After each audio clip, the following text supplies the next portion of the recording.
Game Plus Network Wednesday nights. I'm Matt Jones. You can find me on Twitter at Matt Jones TFR. I'm being joined by both of my prolific co-hosts. Down at the bottom of the screen there, we have Axis. You can find him on Twitter at Axis_DFS. What's going on, man? Oh, not a whole lot. Just a lovely no-cut event this week at a course we've never seen. So perfect. Should be tons of fun. These, should I start singing? These are a few of my favorite things. Yeah. I mean, this event is everything Liv hopes they could be. It's a deep field.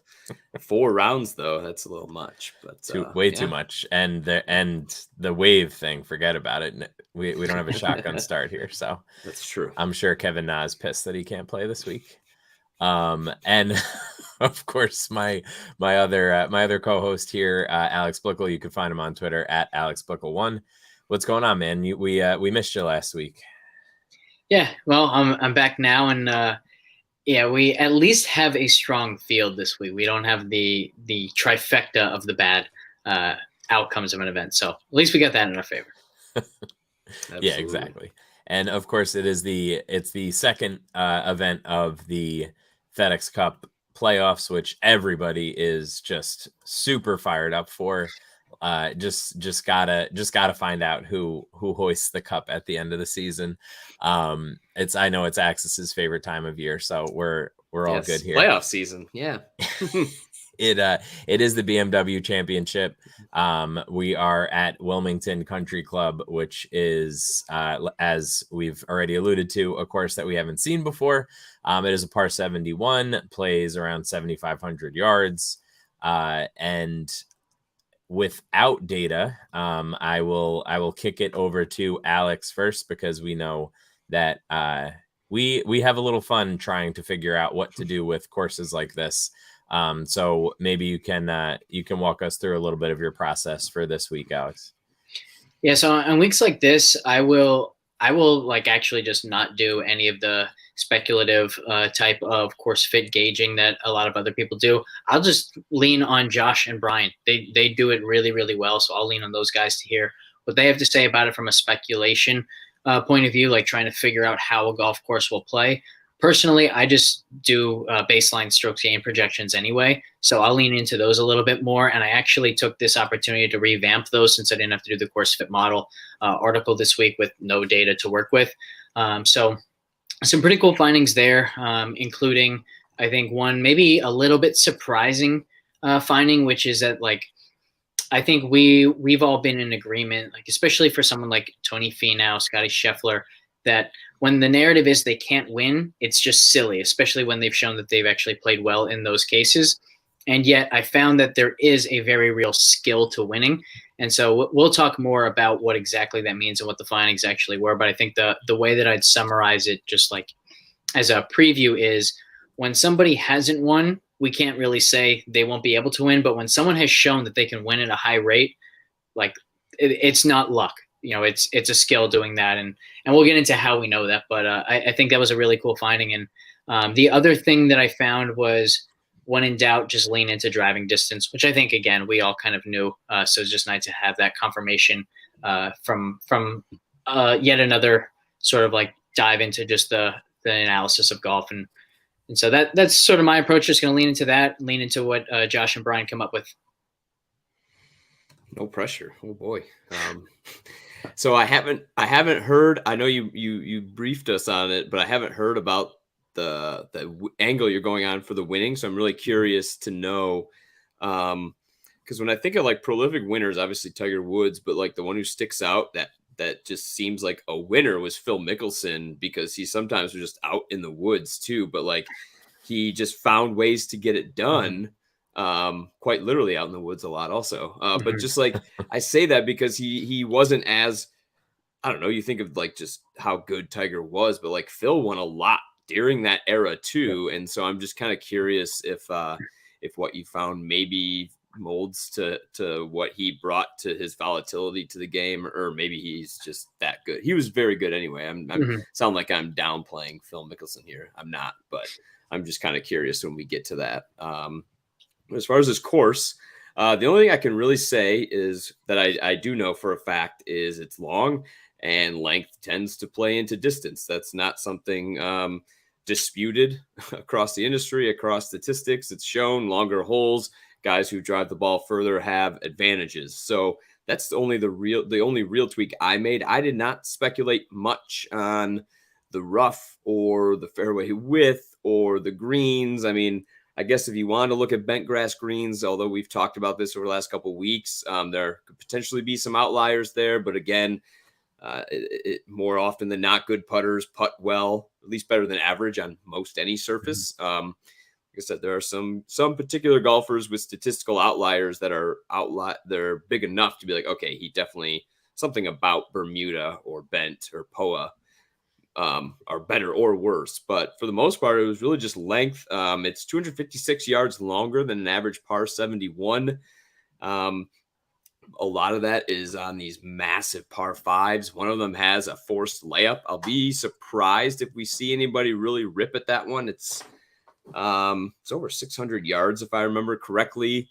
And it's got water literally from the front up to the green, up to the edge of the green. So I'd be curious. So I don't know if that negates some distance advantage because it's almost a forced layup for everybody. But at the same time, it's never a disadvantage, as we talk about. So that's really the only adjustment I really made was I gave a slight bump to guys who are slightly longer. We'll see what happens in round one. We can adjust things based on that data a little bit for gambling purposes. Probably not drastic, but again, like if you want to run live numbers and we see something that really stands out in round one, that would be the time to do it, and especially a good DFS component as well.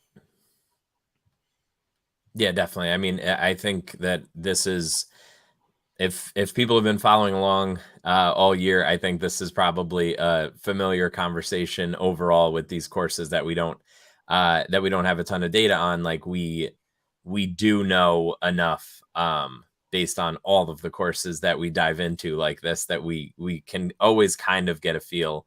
And like Alex said, if not, you can always just sort of rely on, if you have a big enough sample of all the golfers, you can kind of, figure out who's actually good and who's not. And just be like, maybe we should just focus on that.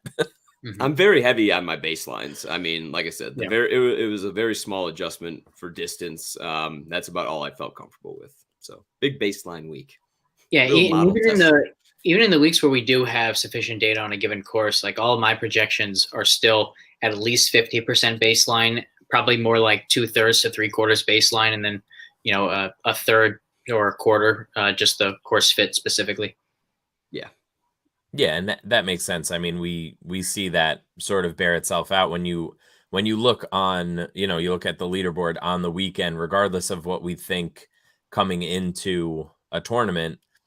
Sometimes there's just random quote unquote random guys that don't fit that are just playing well. And if you're capturing some of that with how you're looking at these things, then obviously, hopefully you get lucky and you find the right guy that quote like doesn't fit. I mean, you go to Mayakoba. I'm still thinking John Rahm over Brian Stewart straight up, despite the course fit much better for Stewart and negating what Rahm does best, right? Like it's an extreme example, but that's essentially what you're looking at with the course fit stuff. You put a guy in the perfect course, you still have to be a really good golfer to overcome, especially in a field like this. Yeah. And if we're, especially, I don't know if you guys feel the same way, but especially in these, in these smaller fields and the fact that there's no cut, like the cream typically will rise to the top a bit. Like even if a guy doesn't have the best round on Thursday or Friday, they're still getting 54 other holes for the skill to sort of shine through. Yeah, the more holes, the better you are. Right. So, you're not as likely to fall victim to the variance if you're just relying on your skill projections, because you're going to get the largest possible sample out of all of the golfers in the field, barring, if somebody tweaks their back or something.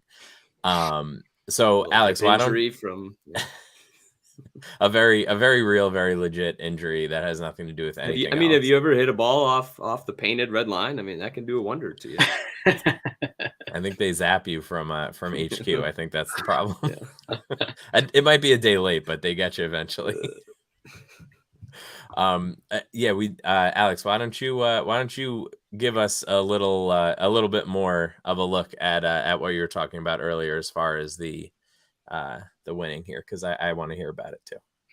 Yeah. So what I did was I was looking at predicting both top 10 and win rate, and also Data Golf's expected win rate, which basically like if a player, let's say, gained 2.25 strokes per round in an event, and 11% of the time that would be sufficient to win a golf tournament. Okay, he gets 0.11 expected wins there. So your expected wins per event, win rate, and top 10 rate, trying to predict those with data from years past. And I looked at 2 years of data prior to each year. So basically predicting those in year N+1 with stats from years N and year N-1. And the biggest thing was when we add historical top 10 rate to all of the strokes gained statistics, the R squared goes up from 0.37 to 0.41 when looking at top 10 rate. So very, very small. When we're looking at expected wins, it goes from 0.27 to 0.28, extremely small. When you add historical win rate to the win projection model, you go from 0.17 to 0.29. That's a significant difference there. And it's also really interesting that if you, instead of using historical win rate, used historical top 10 rate or historical expected wins, which I actually would have theorized would be really useful, because like basically that's saying, okay, how many times are you putting yourself in contention? How many times are you giving yourself a chance to win? And then thinking that the actual conversion of the win is very luck-based, which of course, like in some circumstances, Tony Finau's career, we know that it was very luck-based. He played really well and just kept running into a buzzsaw when someone would throw up a -9 to his -7 and leapfrog him for the win or something like that. But when you took those instead, it barely went up. It went up from like 0.17 to 0.2 or 0.21, something like that. So the win rate basically says that there's a real skill to converting opportunities into wins, and one that is stable year to year. And so I think like the way I'd put it again, I sort of alluded to this earlier, is when we haven't seen someone get it done, we know that's where he may have been unlucky. But when someone has gotten it done repeatedly, think Cam Smith, think Scotty Scheffler once he got it done a couple times. You can even think Tony Finau at this point this year, like, okay, they have that skill, they can convert it. And particularly like the Sam Burns and the Cam Smiths of the world, who we know, like when you look at their win rates, it stands out as, hey, their win rate shouldn't be that high given all of their other statistics. You know that there's actually a skill there, and they just haven't gotten like crazy lucky in those moments. So that was a real finding. And then I think the second part of it is driving distance is also really predictive of it. So when you have the win rate in there, of course, that's going to steal a lot of the signal from all of the strokes gained categories. It doesn't steal signal from strokes gained driving distance, which basically says as long as you are really long off the tee, there is no real ceiling to how much you can win. You will be able to keep winning, and you have that chance to continue to progress. And I think it's really cool to have that finding, because it makes so much sense from a theoretical perspective, which is just there's no other aspect of golf where the best in the world can do something that nobody else can do. Like Cam Smith is probably the best, or at least one of the best wedge players, both around the green and from like 100 yards and in. There isn't a single shot that he can hit that the median, PGA Tour player can't hit from that distance. But if there's a bunker that you have to carry at 310 to cut a dog leg and turn a 40-yard wide fairway into a 70-yard wide fairway, Rory McIlroy can do that. Bryson can do it. Cameron Young, John Rahm, they can do it. But the median PGA Tour player cannot do it. And so that separation just becomes such a large advantage that I think that you also just run into the fact that, like, if you're long and you can't do anything else well, you're still going to play a handful of golf courses throughout the season, that your advantage is so large because of that distance that you have, that you're going to have a chance to win as long as you play, your 75th percentile week. Cam Champ. Yeah, exactly. I I'm mean, glad you he's said it, 'cause won. he's Well, he the didn't one win who. this year, but he's won once every Mhm. year since his rookie. And yeah, it's just he is who I kept thinking of as you were describing this. And then you got to the distance portion, and it's Yeah. like, yeah, that's just perfectly Cam. He is such an advantage off the tee that as soon as he has one other week where he suddenly does anything else well, putts well, approach well, he's in contention, and now he's just got to get that extra little over the edge. And it also sort of like validates why we've been on Luke List so often. And he got the one win at Torrey Pines, and he showed that he can beat a really, really good field. And he's actually done quite well on some of the more difficult golf courses, certainly some of the golf courses that have rewarded length the most. So you see that, and it's cool to then have him pop in the wins model. So like I have everything color coded. His top 10 projection is like a burnt orange. His expected wins is barely yellow, and his expected win rate is actually quite good. And so it's cool to see that. And then like another guy I think we really want to buy low on. And I'm not like I say buy low. I think people already know he's really good, but Taylor Pendrith is a guy that I will be all over going forward from this analysis. And I do have an outright on him this week, which I'm sure we'll get into. But yeah, I think like that, like archetype of player is certainly someone that we want to go sort of all in on and try to beat the field with. Yeah. So speaking of which, oh, go ahead. No, I was just gonna say. Speaking of which, we can hop into the picks here too. Taylor Pendrith is on your card, and the rest of your card is also on the rest of our cards. So, so who would you like to kick things off with, Mr. Young or Mr. Matsuyama? We can start with Cam Young because Cam Young plays perfectly into this whole discussion, right? So long off the tee, and like Pendrith, he's also really accurate off the tee. And yet another sort of highlight of our proprietary stroke gain driving accuracy metric, which also then really added to that analysis. Because I had done this type of analysis years ago, and all of the models like added at least 5 percentage points to all the R squareds.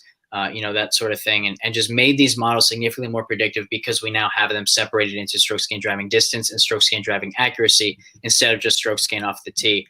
And you wouldn't necessarily know that Pendrith is accurate off the tee just because his driving accuracy, as measured by the PGA Tour and by a lot of other sites as percentage of fairways hit, doesn't look that good because he's hitting the ball so much further than everybody else. 0.46 strokes gained per round with his distance off the tee, over a quarter of a stroke with accuracy off the tee. So really just an all-around excellent driver of the golf ball. I think if we have any strong leans about how Wilmington will test players, it's that it will really emphasize both distance and just overall play off the tee. And I've made the point many times in the show, like I like to go against the speculation on DraftKings, but when we're just talking about the outright market, lean into it because it can only really help you there. And it doesn't matter if you're on the same bet that everybody else is on. As long as the odds are the same, you're getting the same payout. Very much unlike DraftKings and just any DFS play.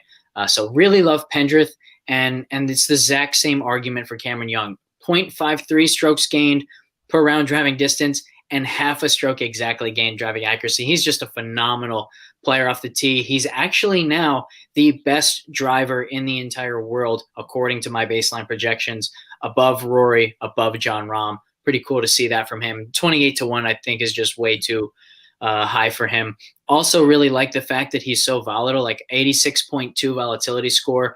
That's easily the highest of anybody, under 50 to 1, really. So he has the volatility. He has everything we're looking for off the tee from a player, and his expected numbers are really, really good for me as well. Like 3.9 expected win rate. I believe that is 7th in this entire field, and you're just not seeing that kind of thing from the odds. Yep, makes a lot of sense. I concur. Axis concurs. He's absolutely Young is on all of our cards. So, Axis, I'll let you pitch everybody on the other common. Yeah, so we all also find ourselves on Hideki Matsuyama at 65-1, which is just kind of a stupid number, quite frankly. And I understand how it gets there in this field. He withdrew from last week's event before it started. He withdrew from the middle of the 3M Open, and it wasn't pretty. Like his statistics at that point, he's been dealing with his lingering neck issue kind of all season. If you remember early on, leading into the Masters, he was withdrawing from things. He ended up playing the Masters, finished 14th, finished third the week after. He had a fourth at the U.S. Open, so it's not something that it's almost getting to the point of Jason Day's back. Like it's not to the point of when he's playing, he can play well, but it is now it's almost like a ticking time bomb with him. So on the outright, if he's going to withdraw, hopefully he does it before he tees off. You at least get that back. But it is something I think, even if I work in a random small percentage of withdrawals, even if you wanted to do that in simulations, I think the number is stupid. I think he should be closer to like 33, 34 to 1. I think very highly of Hideki, and especially at a course like this. He's pretty strong off the tee. I mean, he's not amazing off the tee, but he is longer than average. He's more accurate than average. So there's that. The irons you rarely have to worry about. Again, assuming the neck is okay. And we've seen him come back from this and play just fine following weeks. So I have to assume if he tees it up, hopefully he's okay. If he's not, all right, it's one outright. It's not the end of the world. He's just really great tee to green in general. Hopefully, maybe we get a good putting with Hideki, but he has won twice on the season, back in January and in the fall. One of those other guys, like there's been tons of guys this year, it seems like, who just don't win, can't win, don't win ever, once. And they seem to be pouring on the titles and trophies this year. So would not mind Hideki continuing and adding another trophy to that case near the end of this year. Yeah, I make him 37 to 1. And as soon as I saw that, I was like, oh, well, I don't even need to pull the odds. I just need to go find where the best line is, because there's no shot that he's anywhere near this right now. And like you said, there are definitely, real reasons for that. But there are also real reasons to ignore that and just understand that it's kind of a silly number. Other than that, Axis, you want to hit us with your the guy that's rounding out your card, and then we can it's just going to be Xander Schauffele. I like the number at 20 to 1, and he's just a well-rounded golfer. We see him play well in deep fields. If this course plays tough, I like it even more. But a guy who's above average in any statistics you look at is always a pretty makes me feel warm and cuddly, especially in a 70-man field. He's going to get all 4 rounds. We know he can go low if he has to. Another guy who's showing you he can win when he needs to. I like Xander quite a bit this week. Well, anything that makes you feel warm and cuddly is fine by me. I'm hoping that we're all warm and cuddly with 65. I prefer one of the other two this week. If I had to pick a winner, with 65 times as much money as we bet when Hideki holds up the trophy at the end of this, that would be rather nice. So yeah, hopefully we'll get a good look at a brand new course here. Hopefully we are all 3 of us are celebrating when we return next week here again, 8:30 live on Twitter, 6:30 on the Game Plus Network. Good luck this week, and we will talk soon. See you guys.